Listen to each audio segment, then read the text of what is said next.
Hello, BookTube.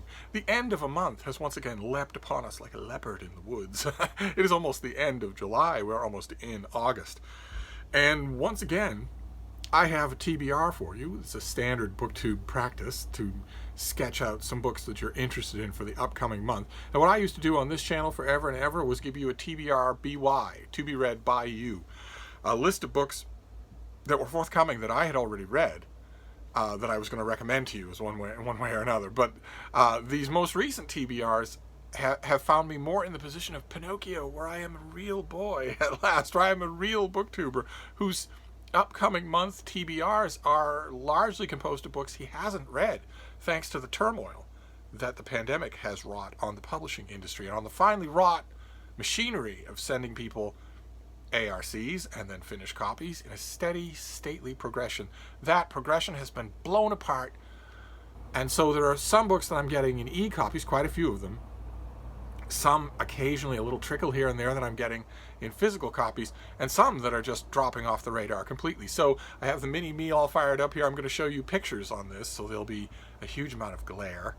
There's nothing I can do about it because I still don't know how to impose pictures on these videos in a clever kind of Poptimist style. If I could, I would, but I can't. I've got a few books here that I want to show you and talk about a little bit with you, and most of them are books that I have not read yet, even though we're at the end of July. I've read a lot of books from August, but I haven't read most of these. Starting with this first one, which is a romance novel. It's a cowboy novel, and I attribute that entirely to Sarah at Steeped in Books, who has a soft spot for cowboy romances. She reads all kinds of romances. If you ever watched her channel, if you haven't, you should. We're doing Summer Fling 2020 for the month of August. Her and me and a bunch of other booktubers doing a month-long celebration of romance and romance reading. But her channel's great anyway. And she reads all kinds of romances, and maybe if she was feeling feisty, she might say, well, I don't have a preference for any one kind or another. But that is belayed. That statement is betrayed by the fact that when she mentions a cowboy novel, especially one with a cover like this one, her voice goes all watery. You can't hide these things. And this is A Cowboy for Keeps by Laura Drake. Can we get that? It's A Cowboy for Keeps by Laura Drake. That's not that bad, is it? It's not quite as good as an imposed picture would be, but we do what we can. This is the third Chestnut Creek novel by this author, and I have read the first two and very much enjoyed them. They are contemporary cowboy novels, and what you get with that is just a perfect superimposition of the Regency buck. You get a class of male protagonists who you can reliably portray as being incredibly masculine and incredibly aloof, not really wanting much in the way of female company. Usually that's the template, and I love it. I gave these things very little attention originally when I started. For instance, I've been reading romances for a while, but when I started on BookTube, I gave these things very little attention. I was mostly concentrating on Regency romances, historicals of either the Regency period or other historical periods. It was Sarah's channel, really, that made me think, okay, well, you might like your cowboys. And I've been trying it, and some of them are very good. I already know that I like this series. So next one is the first book in a series, a science fiction series. I'm always looking forward to things like this. And I've heard a little bit of really encouraging advanced buzz about this, but like Cowboy for Keeps, I haven't read it. It's Architects of Memory by Karen Osborne. How is that for a beautiful cover? Huh? Look at that. And notice that some of the parts of the word memory are missing. That's when you know that you're dealing with a really good cover designer, because it's not just a pretty picture. It's that parts of the word are missing, which it is. Apparently, this is a story with a terminally ill protagonist and a looming threat of alien invasion to Earth. I don't know anything about the writing style, but there are two people I know who've already dipped in to advanced copies of this thing, and they both liked it. They independently recommended it to me. So, and I'm always in the mood for science fiction. And this third one I also haven't read. We'll move on to general nonfiction. And if I remember, I will list all of these books down below by category, so that you can go straight to the tiny number of them that interest your tiny little narrow insular reading taste. Good Lord. I don't know where that jab came from. Quite a few of you are, I'm sure, what you would consider to be adventurous readers. But anyway, this next one is by Bradley Garrett. I can't wait to read it. It's called Bunker, Building for the End Times. Look at that. It's just a normal sunset, but it looks apocalyptic when you film it from that angle. And this is about preppers. This is apparently, from the advanced word that I've had, a serious work looking at the world of preppers. And those of you who don't know what that term means, that is doomsday preppers. People who are actively preparing for WSTF. When something hits the fan. HTF is their code word for what they are waiting for. Now, they don't know what form it's going to take. An electromagnetic pulse, solar flare, the whole superstructure, government and electronic and power grids being taken out by a hostile force, or even by America, by the American government, or some insurgent factor of the American government.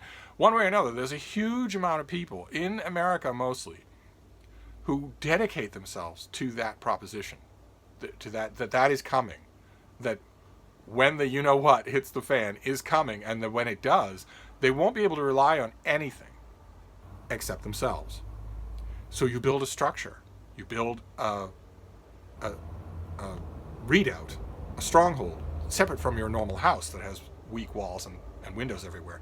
And you stock it with everything that you will need, non-perishable foods that you regularly rotate, first aid equipment, guns, all kinds of things, seeds, water, everything that you will need to be self-sufficient once there is no collective grid of any kind. And despite what that might sound like to you, preppers aren't all crazy. In fact, most of them aren't. I've met quite a few of them. And they are normal, friendly, funny, happy, intelligent people who just believe this and want to be prepared for it. They believe it's coming, and they want to be prepared for it. Quite a few of them that I've met personally grew into this kind of whole worldview of prepping from the narrow and much more pragmatically visible world of prepping for hurricanes. They lived on the Texas coast and on the Florida coast, where you do have to have a portable generator and fuel for a portable generator, where you do have to have a cupboard full of non-perishable food items, where you do have to have a pallet of drinkable water, where you have to have all kinds of backup plans for shelter and first aid and regular supplies of medicine, regular transistor radio, all kinds of things. If you're in certain parts of the coastal United States in hurricane season, that is not fantasy. You really need to do that. I would argue that almost everybody, almost everywhere, needs to do that. Power grids are exceptionally vulnerable. Water supplies are exceptionally vulnerable, not only to infrastructure decay, but also to acts of terrorism. It's always a good idea. But this, I can't wait to read it and see what excavations this author has done into this world. But I don't have it yet. I'm right in your boat. We're all making TBRs together here. I have read a lot of August books and September books, but I don't have a lot of these. This next one, I haven't read it. It's Erin Brokovich. You will know that name, of course. It's the Erin Brokovich who had Julia Roberts play her in a movie. This is Superman's Not Coming, and it's about a water crisis. Now, the last thing that people think about nowadays, they think, if you're in America, you think about race riots in the streets. You think about wannabe authoritarian sending Gestapo troops, unmarked, unidentifiable Gestapo troops into American cities against the wishes of those cities' mayors and governors. You think of the upcoming fraudulent election, voter suppression, whole bunch of other things.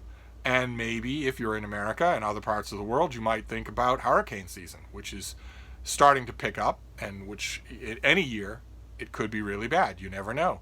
Or global warming. Gigantic pressing emergency that has fallen way down in the rankings of news stories because there's so many catastrophes that are edging for the front spot. But underneath all of those is that the Earth's potable water is disappearing. It's disappearing, and it's disappearing at the same time that more and more people are wanting more and more of it. And there's no backup. It's the thing that people don't seem to understand. That people don't really realize is that a huge amount of the water that humans drink comes from subterranean aquifers, and they aren't self-replenishing. That's water that was trapped underground. Sometimes the water that you're drinking is hundreds of thousands of years old.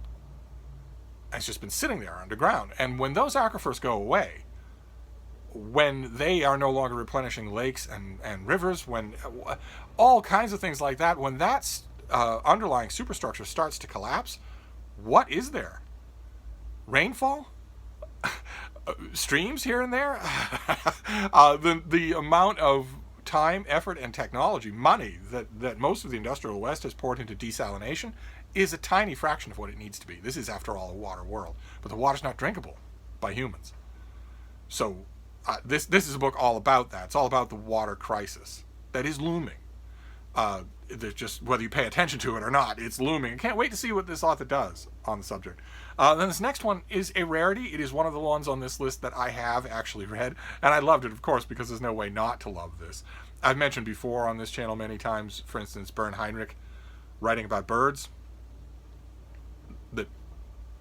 or in Tuttle writing about bats. There's some people in the world who just, when they write about their animal, you just want to read it. You just want to pay attention. And this is a foremost, perhaps the world's foremost example of that. This is Edward O. Wilson. Tales from the Ant World. Edward O. Wilson is Mr. Ant. he is pretty as close as we can come to a human ambassador from the ant world. Understands it to a T and is really adept at conveying its weirdnesses. Because I don't know how much time you've ever spent looking at ants on the ground. I have spent quite a bit of time doing that, and I have to tell you, I know that it's whistling in the wind to a genocidal, sadistic species that's wired wrong, but nevertheless, it's a lot more entertaining to watch ants on the ground if you aren't tormenting them. If you aren't pouring water down their dens, or blocking them up, or stomping them with rocks or anything, or burning them alive or anything like that. I know, I'm starting to describe things that don't make any sense to humans. But nevertheless, if you just watch them, they are fascinating to watch. Even the alarmingly big ones in Africa are fascinating to watch, although a lot of the waves of ants that you can watch in Africa, you wouldn't want to, because boy, oh boy, are they painful if you get bitten by them, and you get bit by them, because they don't stop for anything. But this guy knows that world inside and out, and he knows how to convey it lyrically and also without sacrificing any of its strangeness. And this book is utterly delightful. So it's one of the ones that I've read. I think there's two more on this list that I've read. This next one is one that I've read, but I'm eagerly looking forward to reading it again. This author will need no introduction for a lot of you. This is Vesper Flights by Helen Macdonald, the author of H is for Hawk. Utterly fantastic book. And this book is fantastic too. Wider ranging, less focused, of course, necessarily, since H is for Hawk has only two foci. I mean, it's her father and it's one particular goshawk. Whereas this is more collected writings, more disparate writings about birds. But this is another example of an author where if they write about a particular kind of animal, you want to read it. So I read this the first time. I absolutely loved it. I'm going to read it again. I'd really like to review it somewhere high profile, but I will review it for open letters if that doesn't manifest itself. This next one I haven't read. This is fiction. A couple of fiction items on this list. This is, I've never read this author, I don't think. This is Shannon Burke, and the book is The Brother Years. A novel about a ruthlessly masculine pecking order family in the Chicago suburbs in the 1970s, and the boy who is a member of that family who has to deal with this just virtually militaristic machismo family, of where the father is the ogre at the top of the pecking list, and then all of the brothers peck at each other. And the advance word I've heard, I've talked to a couple of people who have gotten their hands on this, and the advance word that I've heard is glowing. That despite how grim that subject description sounds, this is actually a fantastic novel. I don't have it yet, so we shall see. And then there's another fiction here as well. This is a book. I haven't read it yet, but I've read this author, and I have a spotty relationship with him. This is David Joy's new book, When These Mountains Burn. And he is an Appalachian fiction writer. And I have been very impatient with one of his books. I've been very praising of another of his books. He is one of those I think he will end up being one of those kinds of authors for me that you grapple with fruitfully for their whole career, if you're a critic. You don't grapple. I'm not going to grapple with David Joy himself. Calm yourself. Get your mind out of the gutter, book 2. I've had those authors before, and it's you have two different categories of authors that you're going to grapple with for your whole career. Some, they just do nothing but outrage you the whole time. And so you're grappling with them, but you really want to kill them. And the others, they're challenging you. They don't always please you. They sometimes please you a lot. You're rooting for them, but also cautious of them. They're a different kind of category. I very much doubt that there's a professional critic anywhere in the world who doesn't know what I'm talking about, and who probably has a different term for what that category is. I don't have a term for that category. Because I can't say that David Joy is an author that I always like. I can't say even that I always like all of every book that he writes. But I find him interesting. I think he is honest. I think he is working hard at his craft. And those things mean a lot. They really do. They mean a lot. And I noticed that September's list of books, I've been getting tons and tons of advanced copies of September books. And I've noticed there's quite a few novels coming out in September by novelists who fit that description. So not bloated bywords, not people who are just phoning things in. And I'll talk about all of those in my September TBR, but I have this one at least. I just haven't read it. And then we'll do a little YA. This one, I mentioned before that the authors can have a bank account with me. They can have either credit at the bank or they can be running into the red. And this author, I've read one book. I read his previous book, the prequel to this book, and loved it. Just loved it. I praised it on this channel. It made the list of my Steve Reads Best and Worst Books of the Year. And now there's a sequel. This is Darius the Great Deserves Better by Adib Khorram. The sequel to Darius the Great is not okay. That was just terrific. About a transplanted teenager finding love in a world that his ancestors come from, but that is totally alien to him. And I don't have this. I don't have the advanced copy. I don't have an e-copy. I don't have a finished copy. There are probably finished copies out there somewhere by now. My advanced book coverage is very spotty. That's all I can say. But this author can do no wrong unless this book is a misstep. Because the book before this I just loved. So I can unambiguously look forward to this one. And then the next one is a biography.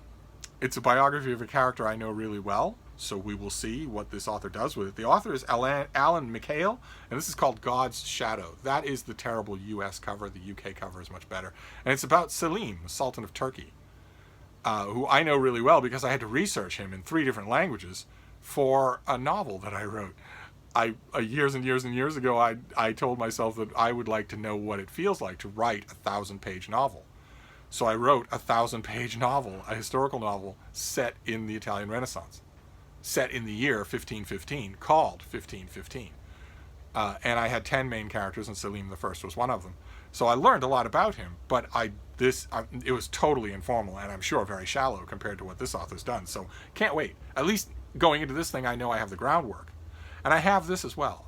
I haven't got to it yet. And then the last one that we'll do is straight up history. I think this is going to get nominated for every history award in the world, and certainly in America.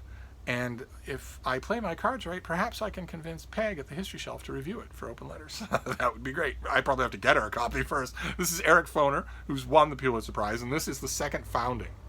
Can you make that out? The second founding. This is his history of the end of the Civil War and the Reconstruction era, but mainly also an ideological investigation of how America really, what we consider America, was born in that era. With very little holding over from the era before. That everything we understand, good and bad, about America really was born then, in the mid to late 19th century. And I would tend to agree with that. I will have to see how far he pulls it, because I haven't read this. I don't even have a copy of it. I'll have to see how far he pushes it. I'm sure he means the beginning of America on some levels, but not all levels. I would argue that the America that we recognize today was born in the early years of the 20th century in what's called the Progressive Era. But I can't wait to read this. This author always interests me, and this book has the feel of a major work, a quote-unquote major work. So that he could interest me even more in this. So there you go. That is my an August TBR. And it's not a TBR BY. It's not a Clever Pants TBR BY. It's actually mostly a TBR. It's mostly stuff that I haven't read and don't even have. Just that stuff that I'm definitely going to read. And most of it sounds really interesting. There's a lot of other stuff that sounds interesting. These things could be so many books longer, but that'll do for a start. So there you go. There's an August 2020 TBR from a real booktuber. I'm going to wrap this up, but I will see you soon. Thank you, BookTube.